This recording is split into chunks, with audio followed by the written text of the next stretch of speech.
We worked on a material system. It was a soft PDMS that we doped with magnetic material. And we wanted to characterize the tunability of this system. When you apply a magnetic field to it, it tunes the material properties such as the modulus or the roughness. We worked with Emil Kraus in the Jamney lab at Penn, and also Alex Bennett. He was a postdoc in Kevin Turner's lab. So I've been working with Kalpana Mandal. Our work was understanding how twisted growth of plant roots is influenced by mechanosensation or influences the mechanosensation of plant roots. So in the Dixit lab, we're interested in how mutations at the microtubule level or microtubule associated proteins affect plant cell morphology and cell growth. And so my thesis work really focused on studying two different MAP microtubule associated protein mutants that cause right-handed or left-handed twisting. And so originally, when I first started my thesis work, my PI had me working a lot on looking at the hypocaudal in seedlings, which is this small embryonic stem that's in the above ground tissue of the plant. But I have a root background, and so I wanted to obtain funding to kind of push that part of my project forward and get some independence in that. And that's actually in a total driver and where my thesis ended up heading. Like, I don't even look at the hypocaudal at all anymore. I focus completely on the roots. And so Kalpana and I applied for this award. She actually reached out to my PI, Ram, a while ago and said that she's interested in our work and, if we're interested in collaborating with her. She's in Paul Janmay's lab, so I got connected to her in that way. So it was kind of out of the blue for me to work with Kalpana. I didn't know her before that, but she's had expertise in traction force microscopy. So one of the more novel and innovative parts of our pilot award was adapting traction force microscopy to be used in plant roots. So that's kind of where the pilot award kind of grew from. I got my award, I guess now 3 years ago, in the first year of the program with Carrie Miller at WashU. And we were looking to compare lipid droplets that can accumulate in fatty liver disease in liver cells to sort of the vacuole in pollen tubes as they are germinating. The idea being that in both situations, you have sort of a membrane bound inclusion that's in the cytoplasm. So something that's excluding cytoplasm that could be pressurized, and how it would influence the cytoskeletal organization and nuclear deformation in those different systems. I can start. I was sort of thinking about this idea for a while, and then our first boot camp, which actually happened to coincide with when this sort of program was formed. I guess it wasn't the program's second, it was the program's second boot camp, but my first boot camp. There were probably about 5-6 of us grad students that were meeting every day for 2 weeks. And so talking about this idea with the wonderful plant people at WashU, Carrie really wanted to pursue it. So that was sort of where the connection was formed. Yeah, and I actually became interested in like the system we studied based actually on a CEMB weekly meeting talk, and we just wanted to take it a bit further. And in terms of figuring out who to work with, I kind of thought about like which pieces of equipment I would need in certain labs that like I didn't originally have access to. And then I kind of met with like either the trainee student in that lab and tried to gauge their interest. And then if they were interested, talk with their PI as well. And that's kind of how things went for me.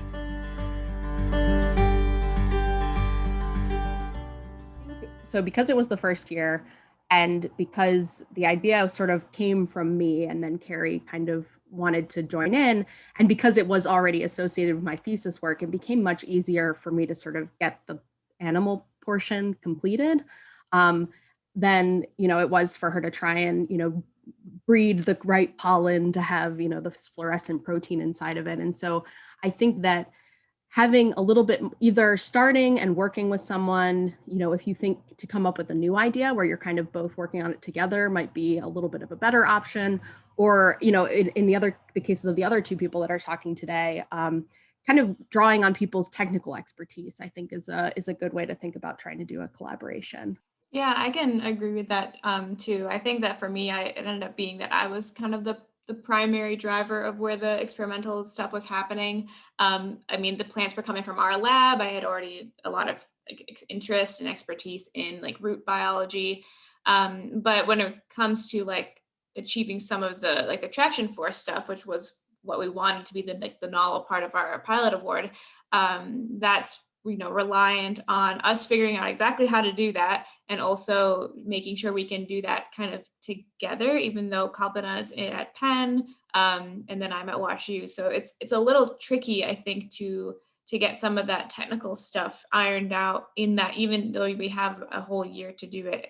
We also had have a pandemic, so that definitely put a little bit of a wrench in that progress too. And I think for our project, one of us was a postdoc, the other two were graduate students. So the postdoc kind of initially took the lead, but I think it's definitely something worth like talking when you're submitting or putting together the proposal, because like these things can draw out over the course of a year or two. And, people may get put on other projects, especially if they're postdocs. So having that discussion early, I think, is definitely beneficial. Honestly, it's hard to plan for a year. Like that is just, I mean, I didn't appreciate that until I was actually working on this project. So I totally understand why PIs kind of, struggle with experiment planning for 5 years for a grant or something. I think that it's hard. So it's hard to like expect, make set expectations, I guess, at the forefront. So I think one thing to help with that is to really simplify the experiments. Like you might think that, oh, I should have 3 aims. Like you probably should just have 2 aims, or maybe 3 really simple aims or something like that. So I recommend easing on the experimental design up front, and then you can always add stuff in later if there's enough time to do it.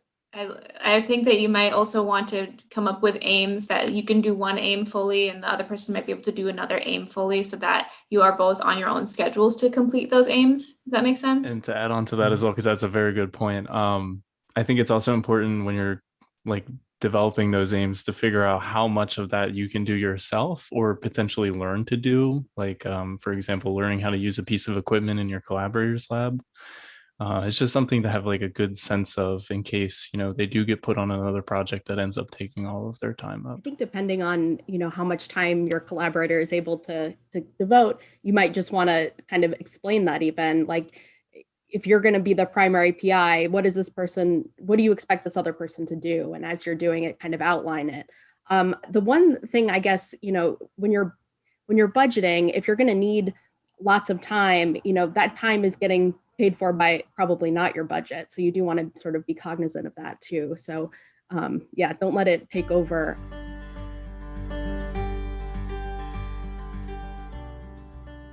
For ours, I had first like thought about what are all the materials I anticipate possibly needing for it, and then I looked up on our like marketplace thing for WashU, our purchasing website, of what that all costs, and then I overestimated the cost for all of that, because you might end up needing more or less or whatever in that case. Another thing is that we were, told at the beginning that it's 10,000, which it's what it's told, but actually it's not. It's actually like 6,125 or something like that. So definitely, we were told, once we submitted our budget, then Jim was like, no, submit for much less than that. So just know that up front that it's not 10,000, and then go with that kind of number. And just to add just a little bit of clarity, the grant, when we were told it was 10K and it was like 6,000 something, the charge that came out of that is the overhead for actually managing the grant money. So I think in the new pilot like advertisement, they tell you how much you should expect, and that's with the overhead taken out. And in terms of like figuring out our budget, we started with like the items that were an absolute necessity to like complete the experiments, or at least like the first few aims.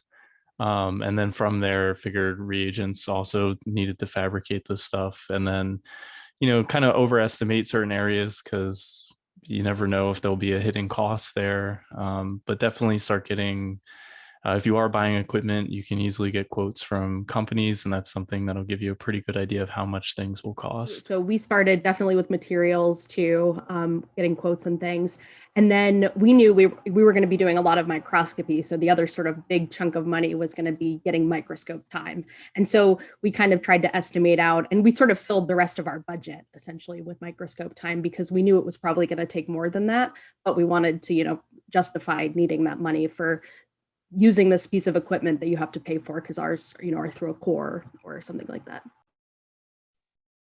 Yeah, one other thing to mention, just because it has sort of tripped me up before, was estimate shipping costs, particularly if you and your collaborator are at different sites, because through Penn we had a really hard time shipping directly, and so we would have to get things and then reship, and so that's multiple stages. So round up, give yourself a few $100s just for covering that sort of thing. In terms of getting like reimbursed, grants are held at Penn, so you have to go through Penn's accounting. I was part of the first year, so I'm assuming the process has gotten even more smooth, but it was very easy to work with. They gave us like bi-weekly updates on how much was in the account. And then in terms of submitting reimbursement, we worked with Jim and our grants accountant person, and it was very easy. So don't stress about that. The mini sabbaticals are actually on a different pool of money, and so you would submit a request for that separately. If you are still proposing something by yourself, I think we do want to see that because there's other labs you could go to get just technical experience and things like that. And so that's really the heart of what those mini sabbaticals are meant for, but it's also a great chance if you are collaborating to like see each other and work together for a short amount of time. But it would be great if you could think about, like, given this project, whose lab might you want to visit, or what techniques in someone else's lab would you want to learn, that you could take advantage of the mini sabbatical opportunity. One thing I wonder, or I think could be a good idea, would be if you are, I'm guessing, like modeling some sort of biological phenomena or something, that could be a good opportunity to like go and see how the experiments and the data is collected. So like maybe like a shadowing experience. Even after the year of the pilot grant, you could always use like your idea for the sabbatical or do that sabbatical after.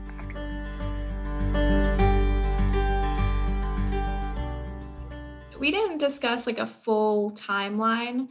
And so when we received the grant, I guess it was at the end of 2019 when we found out we were accepted.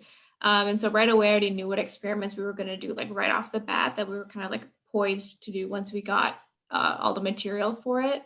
But then some of the more challenging aspects of our pilot award, developing some things, ordering the machines from that small company, those are really hard to come up with a timeline for because we didn't really know like what was going to work and what wasn't going to work. And I ran into a lot of like discussion or communication issues with the company too. I ended up not getting them until the end of last year.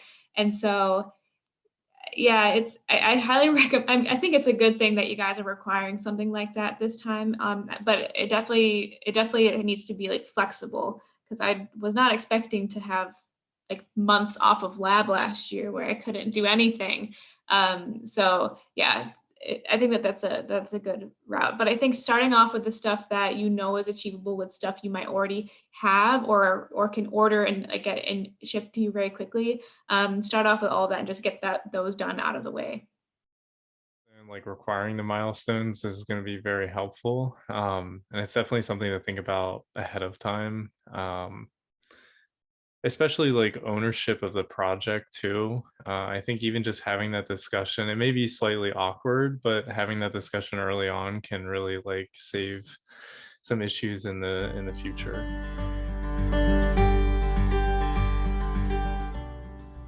Knowing like what each of us were actually capable of doing. I wish I knew like that. I wish we thought about that a little bit more carefully at the beginning because we had a lot of great ideas. And I think as time went on, like we realized that certain stuff has to happen first and maybe I have to do it and then Kalpana, my other collaborator, will do like the next half of it, because that's just how our labs are both set up. So like really carefully thinking about like, okay, what are all the exact things that I have to do to give to her, and what she has to do to give to me. That's stuff that I think would have been very useful planning in advance. That being said, we also had to change the way we were like designing our experiments too, as time went on. I realized like, oh, this is not going to work in this way. Like, for example, I had this issue with one of the media that the gelation media that I used to grow plants on. It was killing my plants, and I don't know why, because I used to use it in undergrad all the time, and we relied on that for a part of our project. So it took a lot of troubleshooting on my end. So I think planning out who can do what, and also making sure there's time for troubleshooting worked into any kind of brand new experimental design that you haven't done before. Bare minimum, just know by the end of that first year, you want to have spent your money. And then if you need to, you can maybe, experiments can take longer, but you want to, make sure that you're prioritizing the things that are going to expire, which is, money and support from CEMB.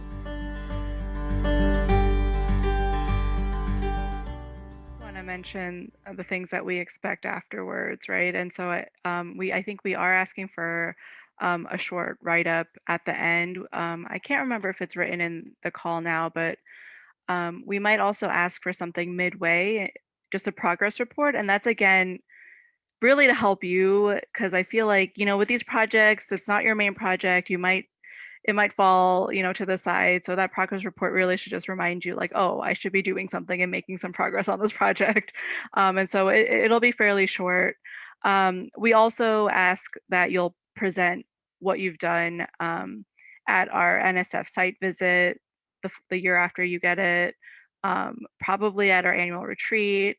We might ask you to do things like this. I'm definitely going to use some of the experimental data that I got for my upcoming publication. So hopefully. Yeah, I'll definitely be using a lot of the data that I collected through our pilot project in a paper that we're working on now. Yeah, and we're hoping to submit at the beginning of next month. So yeah, I think it's reasonable to expect that, but also you're kind of laying out your milestones. So you also have to see how the data goes and the experiments go and everything. But I think that's a good end goal to have. Yeah, I guess just one other thing to mention, if you're really early in grad school, which I don't know exactly what the distribution is here, you have time to kind of try out new ideas. And this pilot project may seem like just a small thing, but I think Natasha mentioned it's kind of changed the whole direction of her thesis work. And so, try it out, see what happens. And then if it needs to be developed more, that's something, you can pursue later. I wanted to add something that we haven't talked yet about, but this is like a really, really awesome thing to have on a resume or a CV. Not only does it show that you are able to get grants and make progress in like a period of time, but also it shows that you take initiative in project management. And that's like what any kind of career recruiter wants. I mean, they want to see that you're passionate about something, but they also want to see that you've taken initiative on something.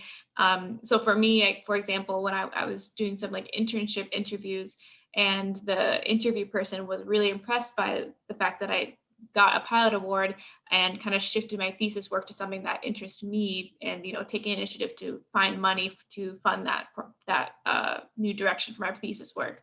So yeah, so I think that definitely, at least give it a shot, because if anything, you could talk about the experience of applying for it.